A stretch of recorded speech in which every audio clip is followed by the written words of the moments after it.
तो सर मेरे भावनाओं को समझे। सर बोले पहले ट्रेनिंग तुमको करवाएंगे। नेहरू इंस्टीट्यूट में एडमिशन करवाए सर मुझे। फिर नेहरू इंस्टीट्यूट में 2 बार ट्रेनिंग करवाए। उसके बाद मुझे छोटे छोटे पहाड़ चढ़वाए। फिर मेहनत करने से कहाँ से कहाँ तक आदमी बैठ सकता है। अगला अटेम्प्ट होगा वो एवरेस्ट कैंप, मतलब एवरेस्ट का चढ़ाई के लिए। वो बिना पिता की लड़की है, इसके भी पिता नहीं, लक्ष्मी के भी। और वो 3 बार एवरेस्ट सक्सेसफुली चढ़ चुकी है। तो आई हमसे मिलने के लिए लक्ष्मी जाके इसने कहा कि क्या मैं अगर करूँगा तो मदद करेंगे। मैंने कहा गांधी मैदान का तुम 10 चक्कर लगा सकती हो रोज सुबह में। कहा मैं कोशिश करूँगा।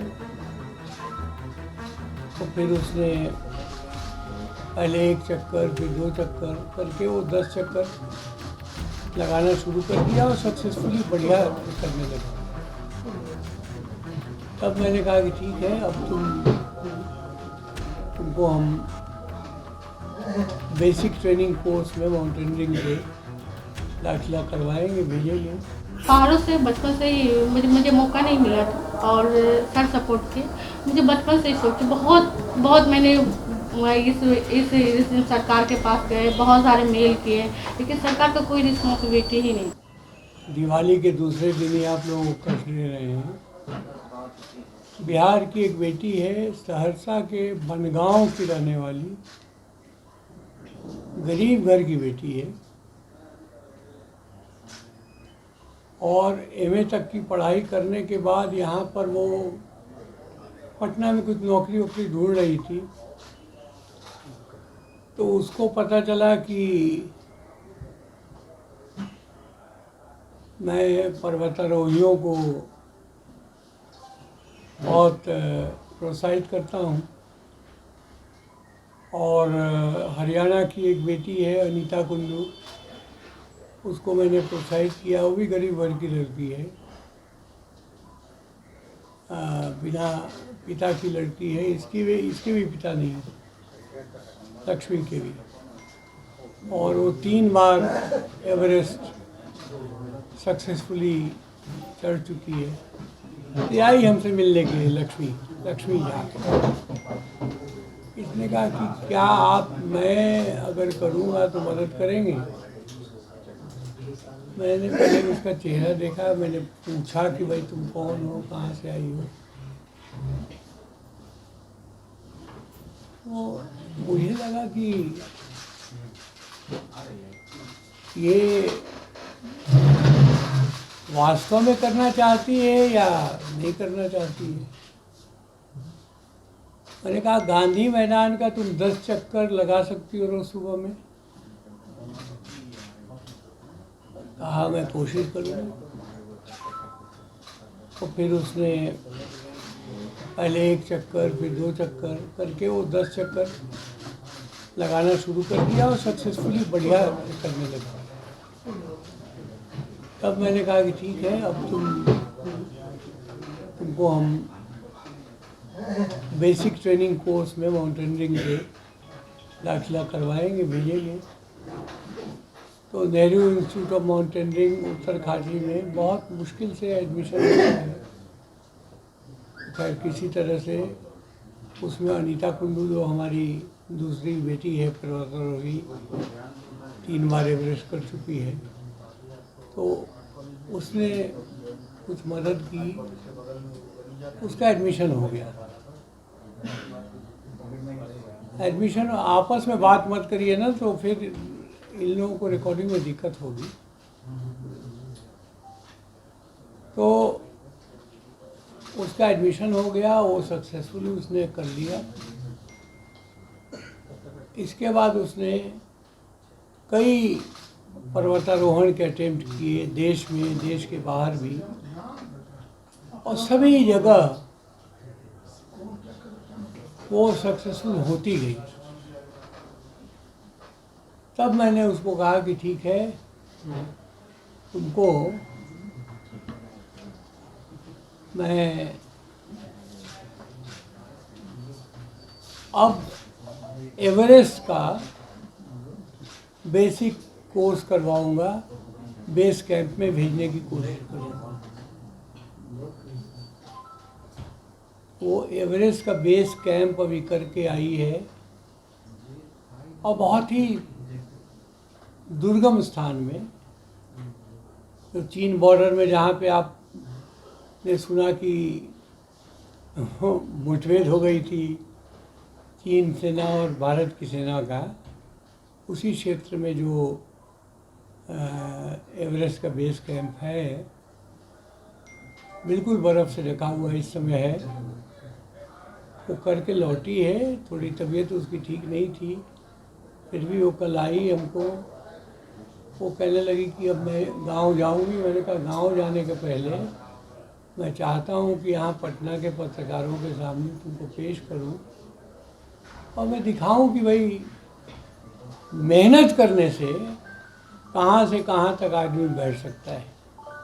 अब अगला अटेम्प्ट होगा वो एवरेस्ट कैंप, मतलब एवरेस्ट का चढ़ाई के लिए वो तैयारी करेगी। 1-2 और कैंप करवाएंगे, उसके बाद हम एवरेस्ट की चढ़ाई के लिए उसको भेजेंगे।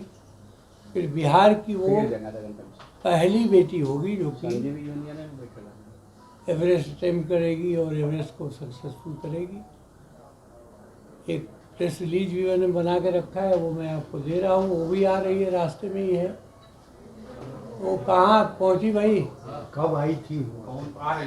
कितने दिन पहले आई थी? करीब 3 साल से वो काम कर रही है। 3 साल से इसी में लगी है और बहुत मेहनती और जुझारू, जिसको ऐसे उसके शरीर को देखने से नहीं लगेगा कि पर्वतारोही हो सकती है। लेकिन मैंने कहा कि तुमको 10 बार रोज़ सुबह गांधी मैदान का चक्कर लगाना है। वो किया उसने। अब मैं आदमी भेज के चेक करवाता था। हमारे पाटलिपुत्र के सांसद रामकृपाल यादव भी अचानक सर आपके पास आ गई, अचानक आ गई? नहीं, वो अखबारों में पढ़ा उसने, अखबारों में, सोशल मीडिया पे, यूट्यूब पे उसने देखा कि मैं हरियाणा के बच्चों को जब एवरेस्ट भेज रहा हूँ और वो सक्सेसफुल कर रही है, तो उसको लगा कि मैं भी कर सकती हूँ। तो आगे हमसे कोई पूर्व परिचय या कोई जान पहचान ऐसा कुछ नहीं है, मैं जानता तक नहीं था।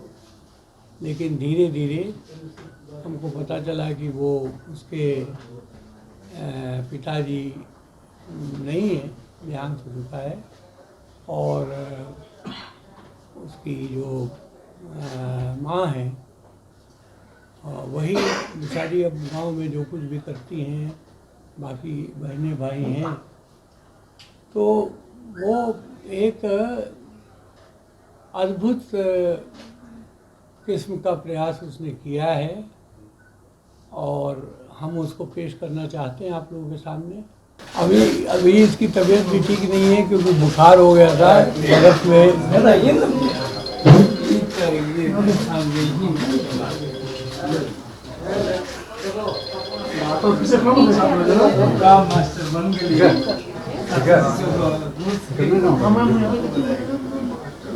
सीधा देखिए। अब इससे पूछिए जो भी पूछना है। सर तो बता दिया, अब आप बताइए किस तरह सर के पास आप पहुंचे थे, क्या क्या कुछ सपोर्ट मिल रहा है आपको, क्या करना चाह रही हैं आप? जब गवर्नमेंट से हम थक गए तो हम सभी के पास गए थे, तो फिर किसी ने बताया सर के पास जाओ, आरके सिन्हा सर, क्योंकि सबकी मदद करते जितने भी खिलाड़ी हैं यार, हर तबके के इंसान को। तो हम आए सर के पास और सर के पास अपने बातों को रखें, तो सर मेरे भावनाओं को समझे। सर बोले पहले ट्रेनिंग तुमको करवाएंगे। नेहरू इंस्टीट्यूट में एडमिशन करवाए सर मुझे, फिर नेहरू इंस्टीट्यूट में 2 बार ट्रेनिंग करवाए, उसके बाद मुझे छोटे छोटे पहाड़ चढ़वाए, फिर सर मुझे इंटरनेशनल भी 2, एक किलिमंजारो मैंने सबमिट किया। उसके बाद ये अरारत जो कि तुर्की की सबसे ऊँची चोटी है, वो अभी अगस्त में 22 अगस्त को सबमिट की हूँ। अभी मैं ब्लैक पीक सबमिट करके आ रही हूँ जो कि 6387 मीटर है। सिर्फ पर्वतारोहण के इसके अलावा कुछ और चीज़ में चॉइस है? सोशल वर्क पसंद है मुझे। कहाँ तक पढ़ाई लिखाई की? मैं पहले तो ग्रेजुएशन की हूँ 2018 में की हूँ, उसके बाद MBA की हूँ। MBA? हाँ, MBA भी की हूँ। कहाँ से? ये मैं पटना से ही की हूँ। कैसे मन में आया तुम्हारा कि पढ़ना चाहिए? मुझे पहाड़ों से बचपन से ही मुझे मौका नहीं मिला था और सर सपोर्ट किए। मुझे बचपन से ही सोची बहुत मैंने इस सरकार के पास गए, बहुत सारे मेल किए, लेकिन सरकार का कोई रिस्पॉन्सिबिलिटी ही नहीं था। कोई भी कुछ भी जवाब ही नहीं आया। तब सर के पास आए तो जब से सर के पास आए तब से मुझे ये लगा ही नहीं जो मुझे एक तो मुझे फादर्स नहीं है, पिता का कोई मतलब ये लगा ही नहीं जो मुझे अब पिता नहीं मेरे पीठ पे हर वक्त खड़े रहे। जब भी अभी भी मैं हर एक मंथ कहीं ना कहीं मुझे भेज रहे हैं। हर सर का हर एक मंथ आप सोच सकते हैं कहीं इंटरनेशनल भेजना 10 से 12 लाख खर्चा। उसके बाद इंडिया में भी आप कहीं सबमिट करने जाते हैं तो 1.5 से 2 लाख से कम लगता ही नहीं है। हर एक मंथ कहीं ना कहीं सर मुझे भेज रहे हैं। क्या लक्ष्य है? लक्ष्य एवरेस्ट है। कब तक चलना है? 2024 में मार्च में निकलना है। कितनी तैयारी है? तैयारी तो पूरा मैं मतलब कोई सोचता है जो डायरेक्ट मैं एवरेस्ट ही चढ़ जाऊँ, लेकिन मुझे पहली सीढ़ी से सर ने बताया जैसे जैसे होता है आप पहले ट्रेनिंग करो, उसके बाद छोटे छोटे पहाड़ों चढ़ो, उसके बाद आप एवरेस्ट के बारे में सोच सकते हैं। ट्रेनिंग जहाँ ले रही है इंस्टीट्यूट का क्या नाम है? नेहरू इंस्टीट्यूट उत्तरकाशी। लक्ष्मी, जब आप पहाड़ चढ़ती होंगी तो उस समय ऐसा लगता होगा कि हर समय मौत का सामना करना पड़ता है, जी, तो उस जी, समय जी। हौसले भी टूटते होंगे। बहुत तो ऐसे में जब आप होता है ना आप एक कदम आगे बढ़ते हो तो एवरेस्ट के नज़दीक पहुंचते हो। अच्छा, हाँ, पहाड़ों के नज़दीक पहुंचते हो। जब आपके सामने में लक्ष्य दिखता है तब तो आ जाता है, लेकिन ये मन में नहीं रहता जो मैं सबमिट करके आऊँ, लेकिन हर एक कदम बढ़ाते रहते हैं हम लोग, बढ़ाते रहते हैं। लेकिन ये होता है ना मन में कभी कभी ये भी होता है जो अब मुझे लौटना पड़े, मौत का सामना करना पड़े, क्योंकि बगल में डेड बॉडी दिखता है, एवलांच आते हुए देखते हैं, हवा नहीं दिखते, एकदम हवा ऐसा तूफानी हवा रहता है जो शरीर की हड्डियों को गला देने वाली रहती है। मनोबल तो टूटती है, लेकिन नीचे से दृढ़ नहीं सह करके जाती हूँ, मुझे सबमिट करके ही आना है वापस। अपने बारे में बताओ, कहाँ की रहने वाली हो? मैं सहरसा डिस्ट्रिक्ट से हूँ, बनगांव की, और बिहार से हूँ।